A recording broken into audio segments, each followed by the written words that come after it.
चलिए तो आज बात करते हैं हम रियल गैस के ऊपर। किसके बारे में? रियल गैस के बारे में। तो आइडियल गैस के बारे में आपको कुछ आइडिया मैंने आपको दिया था, और आइडियल गैस में जब आपको मैंने कुछ केटीजी के एजम्पशंस और या कह सकते हो आइडियल गैस के जो एजम्पशंस आपको बताए थे, उसमें मैंने एक आपको रियल गैस के बारे में भी बताया था। और रियल गैस के बारे में क्या बताया था कि अगर कोई भी रियल गैस का टेम्परेचर और प्रेशर में अगर कुछ ऐसी कंडीशन ला दिया जाए जिससे कि हमारी रियल गैस आइडियल बन सकती है, तो मैंने आपको वहाँ ये बताया था कि अगर किसी भी रियल गैस का टेम्परेचर काफ़ी हाई कर दिया जाए और प्रेशर लो कर दिया जाए तो वही रियल गैस हमारी आइडियल बन जाती है। ये चीज़ आपको मैंने वहाँ पर एजम्पशंस में बताया था।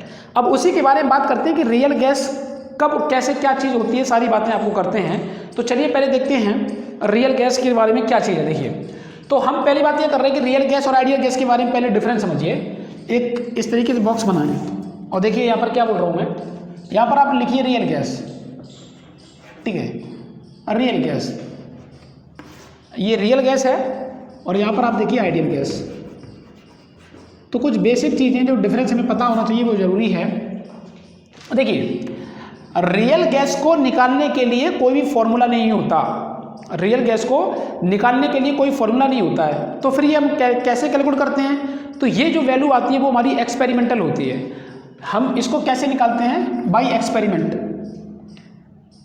एक्सपेरिमेंट के द्वारा ये एक्सपेरिमेंटल वैल्यूज होती है, ठीक है। हम एक्सपेरिमेंट के द्वारा ये सारी चीज़ें निकालते हैं। और जो आइडियल गैस होती है ये थ्योरेटिकल है। ये कैसी है? Theoretical.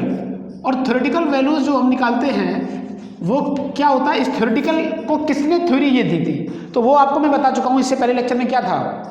Vault law, Charles law और गैलोसिक लॉ। तो ये सारी की सारी द्वारा ये थ्योरी एक्सप्लेन की गई थी, जो कि हमने आइडियल गैस के बारे में सारी चीज़ें देख रखी हैं, है ना। यहाँ पर देखिए, ये एक्सपेरिमेंट के द्वारा ही पता चल सकता है कि रियल गैस वास्तविकता में कैसी होती है। तो रियल गैस के लिए कोई फॉर्मूला नहीं है।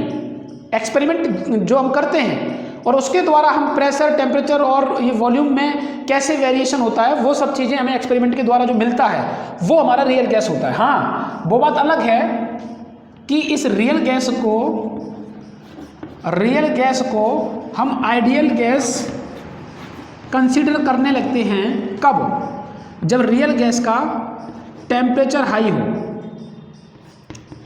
टेम्परेचर हाई हो और प्रेशर लो हो, तो हम क्या करते हैं कि इस रियल गैस को आइडियल मान लेते हैं। ये बात हमें मालूम होनी चाहिए।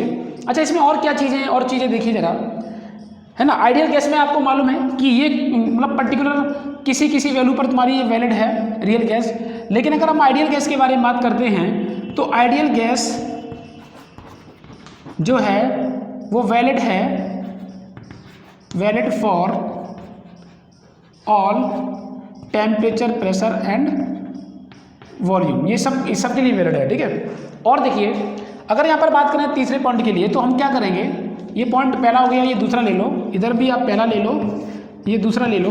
और अगर हम यहाँ पर बात करें कि और क्या चीज़ है, तो ध्यान से सुनना कि इसमें क्या है, इंटरमॉलिक्यूलर फोर्स लगता है। मैं किसके बारे में बात कर रहा हूँ? जैसे मान लो ये कंटेनर है, पहले ध्यान सुनना। इस कंटेनर में जो मॉलिक्यूल हैं वो मॉलिक्यूल के बीच में इंटरेक्शन फोर्स लगता है, इंटरेक्ट करते हैं एक दूसरे से, एक दूसरे को पकड़ के खींचते हैं, ठीक है।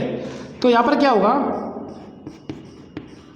There is interaction force exist, ठीक है। इंटरेक्शन फोर्स एग्जिस्ट करता है।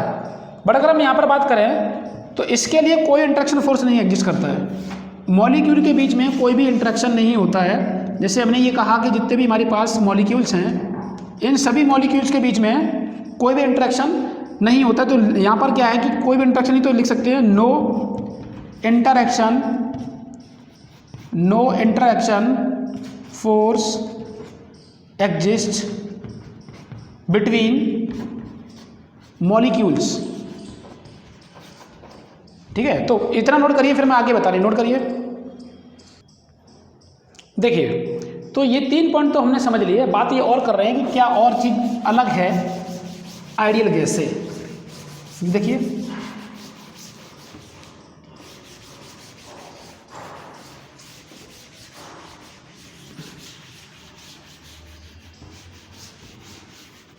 देखिए, अगर मैं यहाँ से चौथा पॉइंट बोले तो एक चीज़ ये है कि real gas PV is equal to NRT को फॉलो नहीं करती। PV is equal to NRT को फॉलो नहीं करती। उसका रीज़न ये है कि जो कंटेनर है, अब ध्यान सुनना, जो कंटेनर है मैं आपको समझाना चाहता हूँ। यहाँ पर देखिए, अब जैसे ये कंटेनर है, इसमें जितने भी मॉलिक्यूल्स हैं, ठीक है, इसमें जितने भी मॉलिक्यूल्स हैं वो आपस में भी तो इंटरेक्ट करेंगे ही करेंगे, साथ साथ में जब ये इस दीवार से जब ये टकराने जाएंगे, सोचिए, तो जब ये दीवार से टकराने जा रहे होंगे तो क्या उस टाइम पर ये वाले मॉलिक्यूल भी इसको पकड़ के खींच रहे होंगे कि नहीं खींच रहे होंगे, बताइए। जब ये इसको पकड़ के खींच रहे होंगे तो जितना प्रेशर ये लगाना चाहता है वो प्रेशर उतना तो होगा नहीं। इसका मतलब प्रेशर डिफरेंस होगा भाई पहले वाले के कंपैरिजन में। जैसे मान लो अगर मैं आइडियल वाले की बात करें तो आइडियल वाले में कोई इंटरेक्शन नहीं होता है, कोई भी मॉलिक्यूल एक दूसरे से इंटरेक्ट करते ही नहीं है, तो ये सीधा जाके इससे कोलाइड करता है। जब सीधा इससे कोलाइड करेगा तो जो ये प्रेशर लगेगा, और यहाँ पर जब ये इस पर कोलाइड करने जा रहा है तो उससे पहले ये मॉलिक्यूल उनको पकड़ के खींच रहे होंगे, तो इनका प्रेशर जो देखा जाएगा तो क्या उस आइडियल वाले प्रेशर के कंपेरिजन में ये अलग होगा कि नहीं होगा, ज़्यादा होगा कम होगा तो मैं तो वो बाद में बताऊंगा, है ना।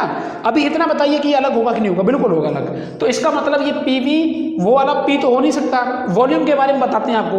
अच्छा, इसमें वॉल्यूम पे जरा ध्यान दीजिए। देखिए, यहाँ पर एक बहुत इंपॉर्टेंट पॉइंट ये है कि रियल गैस में जो हम लोग मॉलिक्यूल जो मानते हैं, वास्तविकता में क्या होता है कि जो हमारे पास गैस होती है वो गैस के जो मॉलिक्यूल्स हैं उन मॉलिक्यूल्स का साइज जो है वो जो हम लोग बोलते हैं कि निग्लिजिबल है।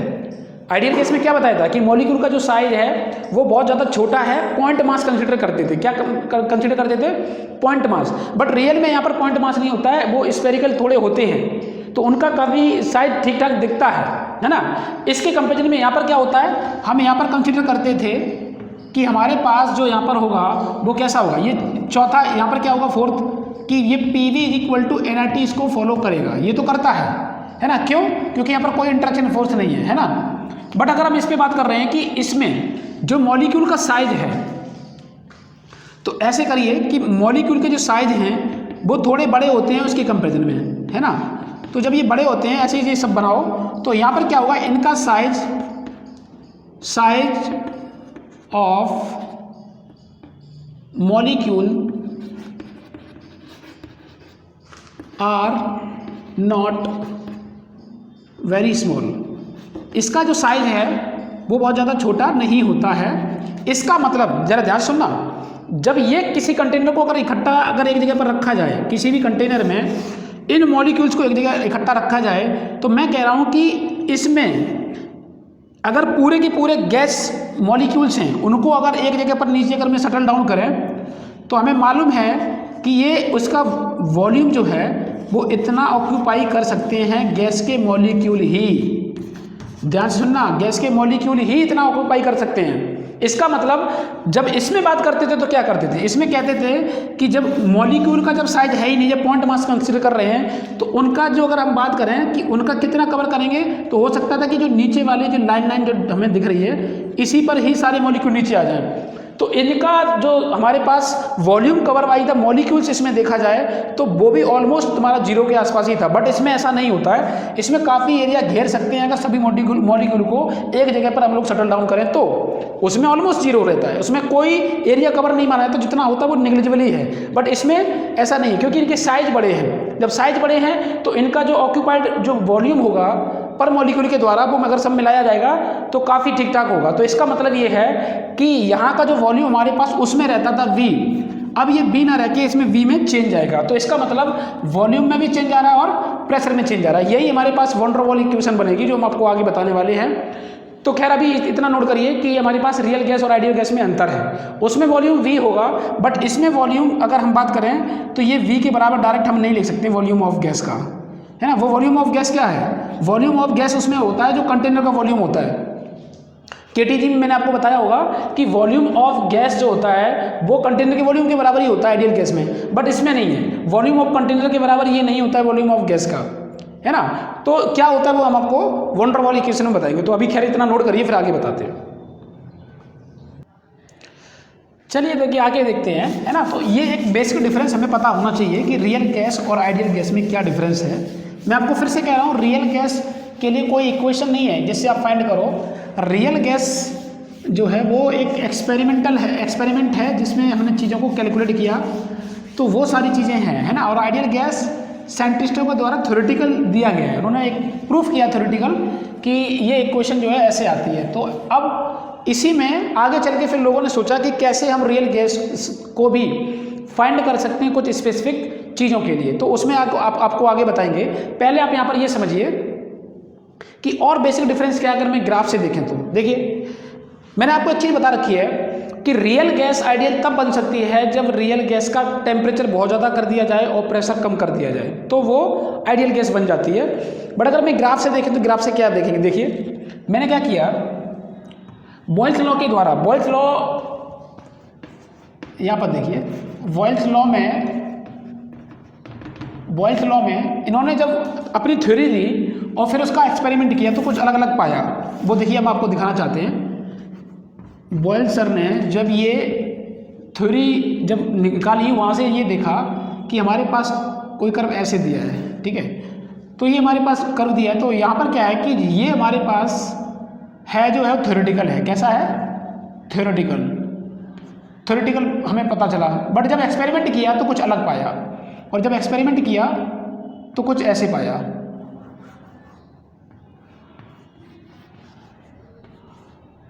ठीक है, ये कुछ ऐसे पाया एक्सपेरिमेंट से। ये हमारे पास है एक्सपेरिमेंटल। अब एक्सपेरिमेंटल से आपको समझ आता है कि एक्सपेरिमेंटल है, इसका मतलब ये है कि ये रियल गैस का है। ये किसका है? रियल गैस का। और ये वाला जो डार्क लाइन है वो कैसी है? हमारी आइडियल गैस के लिए। तो ये आइडियल गैस का है। उसके बाद फिर उन्होंने क्या किया, ये पर्टिकुलर किसी टेम्परेचर पर है, मैंने बोला ये टेम्परेचर मान लो T1 है। उसके बाद फिर उन्होंने टेम्परेचर किसी घटाए हुए टेम्परेचर पर देखा तो कुछ ऐसे पाया, जो इसका रियल गैस का जो आया वो कुछ ऐसे आया, और यहाँ पर कुछ ऐसे आया। ये T2, और T2 में ये तुम्हारा क्या है? ये आइडियल है, और ये तुम्हारा क्या है? रियल। तो ये इन्होंने एक्सपेरिमेंट और थ्योरेटिकल से जब देखा तो ये रियल में पाया। पीवी का कर्व इन्होंने ड्रॉ किया। आइडियल गैस मतलब जब उन्होंने थ्योरेटिकल कैलकुलेशन की तो ये डार्क लाइन आई, और जब इन्होंने एक्सपेरिमेंटल जब चीज़ों को देखा और उसको ड्रॉ किया तो डॉट डॉट लाइनें आई हैं। अब यहाँ पर आप एक चीज़ देख रहे होंगे कि यहाँ पर जो हमारे पास डार्क और डॉट डॉट लाइन है T1 टेम्परेचर के लिए, उसमें ये भी T1 है, ये भी T1, सेम टेम्परेचर, ये भी T2, ये भी T2। जब इन्होंने ये ऐसे पाया तो क्या देखा? यहाँ पर ये देखा इन्होंने कि जैसे जैसे हम टेम्परेचर को बढ़ा रहे हैं वैसे वैसे रियल वैल्यू हमारी, देखिए यहाँ पर देखो आइडियल और रियल में कितना बड़ा डिफरेंस है।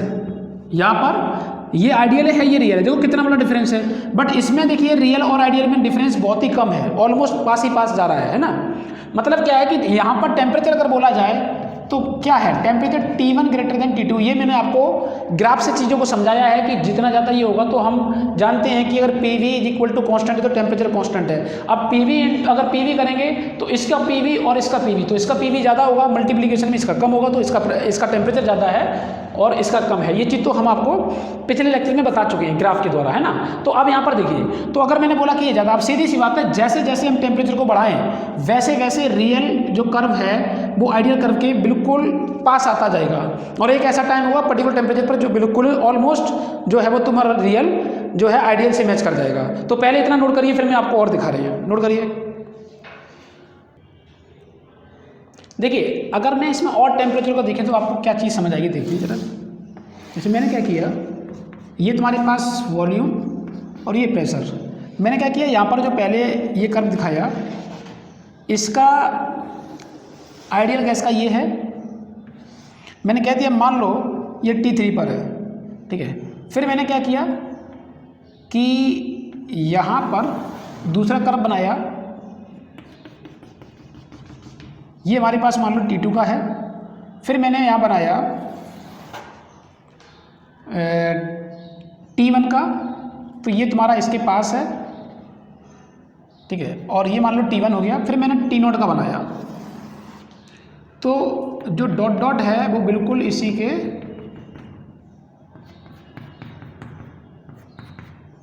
इसके पास आ गया। मतलब क्या है, यहाँ से एक चीज़ समझ आ रही है कि जैसे जैसे हम इधर जा रहे हैं टेम्परेचर बढ़ रहा है, तो टेम्परेचर बढ़ने पर रियल गैस और आइडियल गैस ऑलमोस्ट मैच करने लगी है। मतलब ये है कि हाई टेम्परेचर पर एट हाई टेम्परेचर, ठीक है, रियल गैस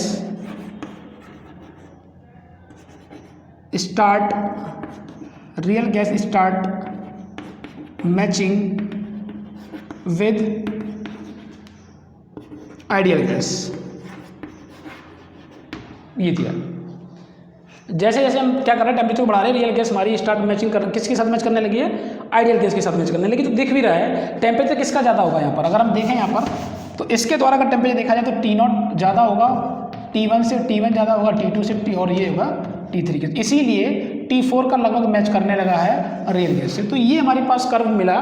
बॉयल्स लॉ ने ही पहले थ्योरी से मतलब चीज़ों को बनाया और उसके बाद फिर क्या किया, थ्योरी से बनाया, उसके बाद फिर उन्होंने एक्सपेरिमेंट किया, तो ये सारी चीज़ें पाई हैं। मतलब ये है कि हम रियल गैस को भी आइडियल बना सकते हैं हाई टेम्परेचर पर। ये चीज़ें हमें नज़र आ रही हैं और यही चीज़ उन्होंने एक्सप्लेन किया था, तो वही चीज़ हम पढ़ रहे हैं और वही चीज़ आपको मैं बता रहा हूँ, ठीक है। तो नोट करिए, फिर आगे बढ़ रहे हैं।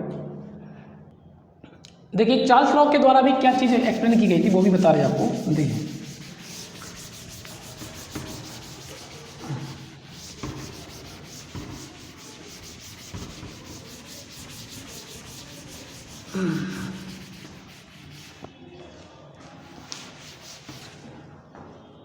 देखिए चार्ल्स लॉ के द्वारा भी जो एक्सपेरिमेंट किया गया उसमें भी क्या पाया गया। देखिए जैसे कि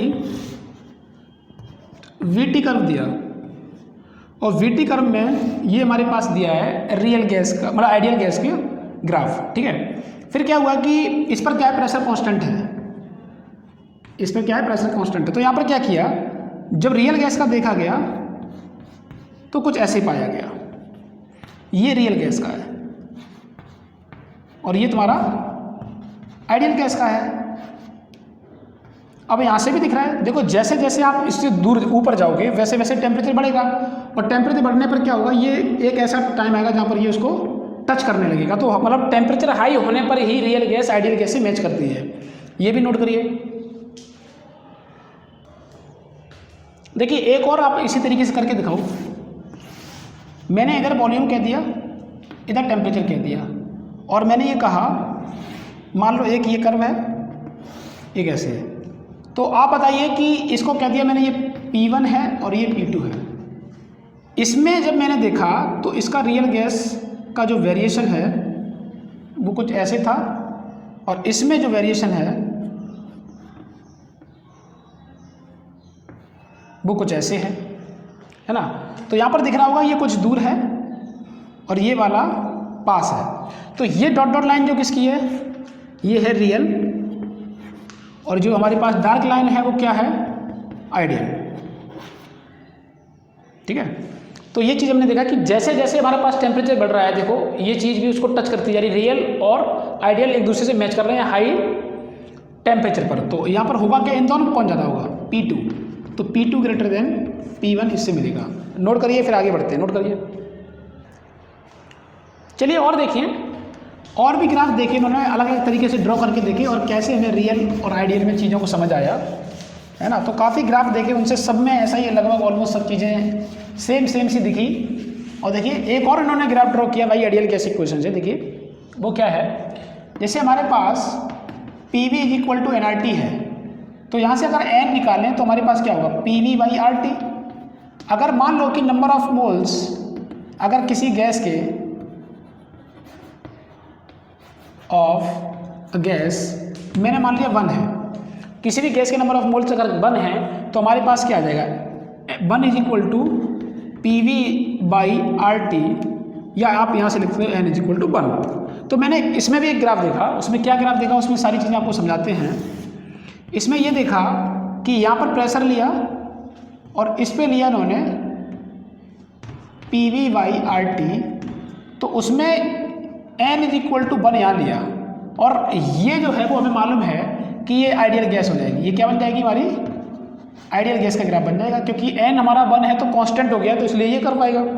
बट हुआ क्या, यहाँ से इन्होंने जब रियल गैस का देखा तो कुछ ऐसे पाया, ठीक है।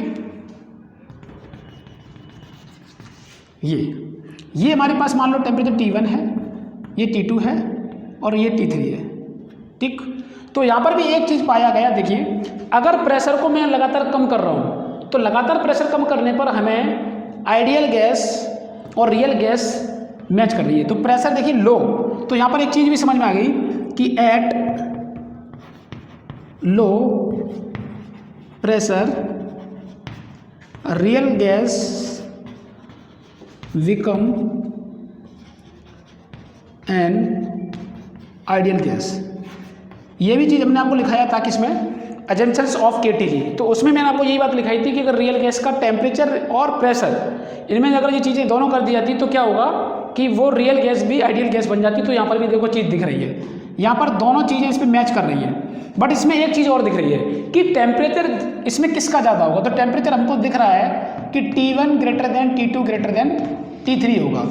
अब यहाँ पर देखिए जैसे जैसे हम टेम्परेचर बढ़ाएंगे क्या ये स्लोप इससे टिल्ट होगा कि नहीं होगा, मुझे आप खुद बताएं। मैं इसी को ग्राफ को थोड़ा और यहाँ दिखाते हैं आपको, देखिए पहले नोट करिए उसके बाद बता रहा हूँ, नोट करिए। देखिए आगे देखिए,